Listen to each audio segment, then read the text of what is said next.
سڵاوتان لێبێت و ئەم کاتتان باش. ئەمڕۆ 121 ساڵ تێپەڕ دەبێت بەسەر لەدایکبوونی بارزانی نەمر لە سەرانسەری هەرێمی کوردستان و بە تایبەتش لە ئیدارەی سربەخۆی سۆران. ئەمڕۆ هەڵمەتێکی دارچاندن بە بۆنەی یادی لەدایکبوونی بارزانی نەمر بەڕێوەچێ. لێرە هەر یەک لە سەرپەرشتیاری ئیدارەی سربەخۆی سۆران بەرپرسانی حزبی و حکومی سەرڕای ئەوەی کە پشوشە، بەڵام هەڵمەتێکی دارچاند لە دووسایدی دێڵزیان ئازادی بەڕێوەچێ کە لەم هەڵمەتە ژمارەیەکی زۆر دار دەچینرێن لەلایەن بەشداربووان بە بۆنەی یادی 121 ساڵەی لەدایکبوونی بارزانی نەمر. ئەم هەڵمەتە لە تەواوی قەزا و ناحیەکانی سنووری ئیدارەی سربەخۆی سۆران بەڕێوەچێ پاشکەمێکی تر لە دوای کاتژمێر 11 هەڵمەتێکی لەم جۆرەش 121 نەمامی تر لە قەزای ڕواندز هەر بە بۆنەی یادی لەدایکبوونی بارزانی نەمر دەچێنرێن لەلایەن قامیقامەتی قەزای ڕەواندز. وە گوتم ئەمڕۆژ لێرە هەریەک لە بەرپرسی لە قیدەی پارتی دیموکراتی کوردستان و سەرپەرشتیاری ئیدارەی سربەخۆی سۆران بەشدارن لەم هەڵمەتە. بەرپرسانی تری دام و دەستگاکانیش بە هەمان شێوە بەشداریان کردووە لەم یادە کە ئەمڕۆ 121 ساڵ تێپەڕ دەبێت بەسەر لەدایکبوونی بارزانی نەمر لە تەواوی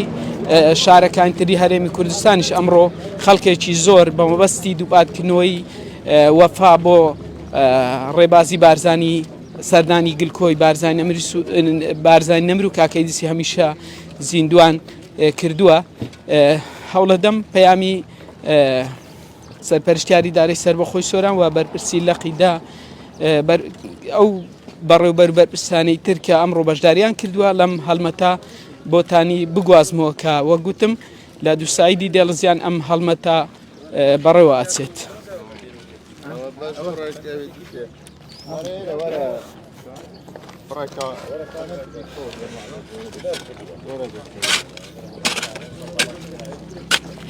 ئەوەی دەبینن یەکێک لەو دارانەیە کە لەلایەن بەرپرسی لە قیدەی پارتی دیموکراتی کوردستان دەچێنرێت. ئەمڕۆ هەڵمەتێکی سڕی دارچاندن لە سۆران بەڕێوەچێت. دوای سۆران بڕیارە لە قەزای ڕواندز و باڵەکایەتی مێرگە سۆر تەواوی قەزا و ناحیە و ئیدارەی سربەخۆی سۆران لێرە ئەم هەڵمەتە بەڕێوە بچێت.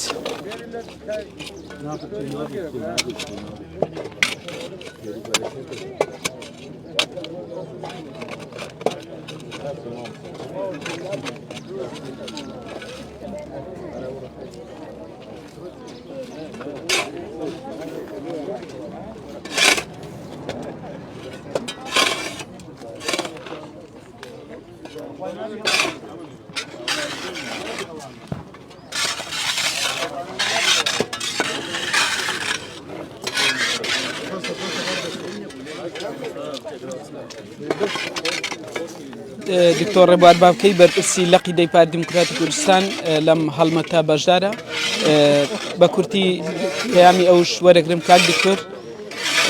سەرقاڵی ئەوەیە کە دار بچێنێ و دواتریش پەیامی سەرپەرشتیاری ئیدارەی سربەخۆی سۆرانیش وەرەگرم. کاک دکتۆر سلااوتێ بێ پەیامی ئێوە بە بۆنەی 121 ساڵەی لەدایکبوونی بارزانی نەمر وەکو بەرپرسی لە قیدەی پارتی. ئەمڕۆ 121 ساڵ تێدەپەڕێ بەسەر لەدایکبوونی کەسایەتیەکی مەزن، سەرکردەیەکی مەزن، جەنابی بارزانی نەمر جەنەڕالی چیاکان بەو بۆنە پیرۆزەوە پیرۆزبایی لە گشت کوردێک و گوشت کوردستانیەکەکەین و دووپاتەکەینەوە کە یەشێک بووین لە قوتابیانی مەدرسە پیرۆزەکەی و یەشێک بووین لە پەیڕەوکاری ڕێبازە پیرۆزەکەی و پێڵێن ڕێو ڕێبازت هەمیشە ڕۆشن بێ. جەنابی بارزانی نەمر توانی کە گوتاری ناسیۆنالیزمی کورد لەسەر ئاستی بەشی کوردستان ڕێک بخا، شۆڕشێک بەرپا بکە، ئەم شۆڕشێکی سەرتاسەری کوردستان بێ، هەر لە زاخۆتا هەمرینەوە هەمووی خۆی بە خاوەنی ئەم شۆڕشە بزانێ. جگە لەمەش لەسەر ئاستی هەر چوار پارچەی کوردستان توانی کە جۆش فرۆشێکی ئەوتۆ دروست بکە بۆ پاڵپشتیکردنی شۆڕشەکە. جەنابی بارزانی نەمر هەموو ژیانی خۆی لە پێناوی سەرخستنی ڕزگاری یەکجارێکی گەلی کوردستان تەرخان کرد ئەسومبولی نەتەوەی کوردستانە لەسەر ئاسی هەر چارپاچێ کوردستان و ئێمە دووپاتەکەینەوە وەکو بەرپرسانی حکومی و حزبی کە هەمیشە خزمەتکاری ملەتەکەی خۆمان بین و ڕێبازی پیرۆزی بارزای نەمر بکەینە سەر مەشقی کارەکانمان. باشە دکتۆر دەروێش شموریدانی ئەم ڕێبازە ساڵ بە ساڵ ڕۆژ بە ڕۆژ لە زیادبوونە ئەمە لە چی سەرچاوی بە دڵنیایەوە لەوە سەرچاوی گرتووە کە ڕێبازی پیرۆزی بارزانی ڕێبازی مرۆڤ دۆستی و ئاین دۆستی و کوردپەروەری و نیشتیمان خوازی بوو هەچ کەسێک هەر کوردێک ئەم هەستەی هەبێ لە دڵیدا گەڵاڵە بوو بێ چەکەرە کرابێ ئەم ڕێبازە پیرۆزە بە ڕێبازی خۆیان زانێ و سەلمێنراوە بۆ تەواوی کوردستانیان لە هەر چوار بەشی کوردستان کە ڕێبازی پیرۆزی بارزانی ڕێبازێکی حەقە ئەوەی لەسەر ئەم ڕێبازە بیاوێ کوردایەتی بکە بێگومان شەڕەفێکی گەورەی بەرەکەی و بە دڵنیاییەوە ئەم ڕێبازە بۆ یەکجاری سەربەستکردنی گەلی کوردستانە بە تایبەتی لە باشووری کوردستان. سپاس سپاس دکتۆر ڕێبوار بابکەی بەرپرسی لە قیدەی پارتی دیموکراتی کوردستان و گوتم ئەمڕۆ هەڵمەتێکی دارچاندن لە دووسایدی دێڵزیان بەڕێوا چێت کە بەرپرسانی دام و دەستگا حکومی و حزبیەکان لێرە ئامادەیان هەیە دوای سۆران هەڵمەتێش دارچاندن لە ڕەواندزیش بە هەمان شێوە بەڕێوا چێت کە لەوێ 121 دار دەچێندێن و جگە لە سۆران ڕەواندز لە چەندین قەزا و نەحیتری سنووری دارەی سربەخۆی سۆران لێرەوە گوتم سەرپەرشتیاری دارەی سربەخۆی سۆران شامادەیە کاکال گورد سلااوتێ بێ پەیامی ئێوە بە بۆنەی 121 ساڵی لەدایکبوونی بارزانی پامی ئێمە وایە کە بارزانی نەمر کە بەدەر لەوەی کە شۆڕژێرێک و قەباتکەرێک بووە ژینگە دۆست و ژینگە پارێزیشی بەناوبانگیش بووە بۆیە ئێمە هەموو ساڵ لە ڕۆژی لەدایکبوونی بە چاندنی نەمام و زیادکردنی ڕێژەی سەوزایی لە هەموو خەزا و ناحیە و گوندەکانی کوردستان ئەو یادە بەرزڕادەگرین ئەم ساڵش وەکو ساڵەکانی پێشتر چەند شوێنێکمان دیاری کردو بۆ ئەوەی لە سنتەری قەزای سۆران و لە سنووری ئیدارە سەربەخۆی سۆران هەڵمەتێکی نەمام چاندن و دارچاندن لە هەموو شوێنەکان بڕێوە دەسێتن ئەوەش وەکو باسم کردێک پەیامێکە بۆ ئەوەی ئەو کەلتور و خاصلەتە جوانەی بارزانی نەمر بەرزرا بگرین و ڕۆحی شادی بە زیندوی بمێنن و بە چاندنی ئەو نەمامانە. کاکەل گورد چۆن بتوانێت ئەو کللتورە ژینگە پارێزەی لە دەڤەری بارزانیە بگوازێتەوە قەزا و ناحیەکان تری ئیدارەی زۆر باس و گفتوگۆ لەسەر ئەو بابەتە کراوە و چەندین کۆربند و کۆنفرانسیش لەسەرەوە کرا قسەمان زۆر لەسەرەوە کرد کە بەڵێ دەبێت ئەو نمونە جوانە و سەرکەوتوی دەبەری بارزان بۆ هەموو ناوچەکانی دیکە یاریمی کوردستان بگوازرێتەوە بە ئەوەی کە ژینگە پارێزی و ژینگە دۆستی و هەر نەکە لە ڕێی سەوزاییەوە بەڵکو لە ڕووی هێشتنەوەی ئەو سروشتە و جانداری سروشتی لە شاخ و دۆڵەکانی خۆتان نەزان چەندی ساڵی شەڕش ئەو شەڕ و ئاژاوانەی ناو کوردستان سروشتی کوردستان تێک چووە ئێمە دەبێت کار لەسەر بکەین کە سروشتی کوردستان بگەڕێنەوە سەر ڕێڕەوەکەی خۆی.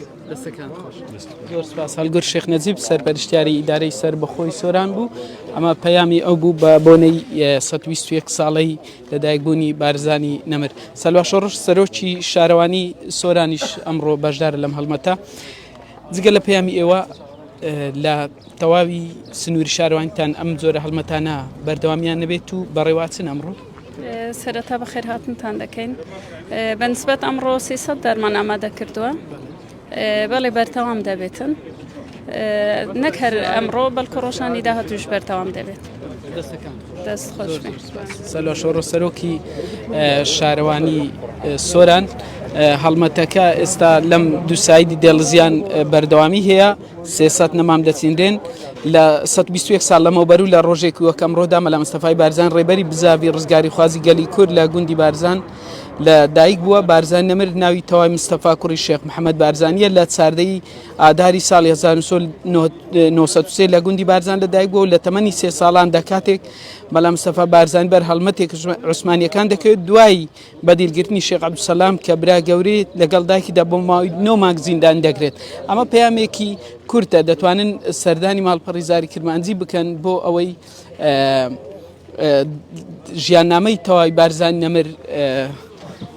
لەوێ بخوێنەوە. وە گوتم ئەمڕۆ 121 ساڵ تێپەڕ دەبێت بەسەر لە دایکبوونی بارزانی نەمر لە تەواوی هەرێمی کوردستان و تایبەتش ئیدارەی سەربەخۆی سۆران هەڵمەتێک سڕی دارچاندن وەک نەریتێکی ساڵانە کە چەندین ساڵە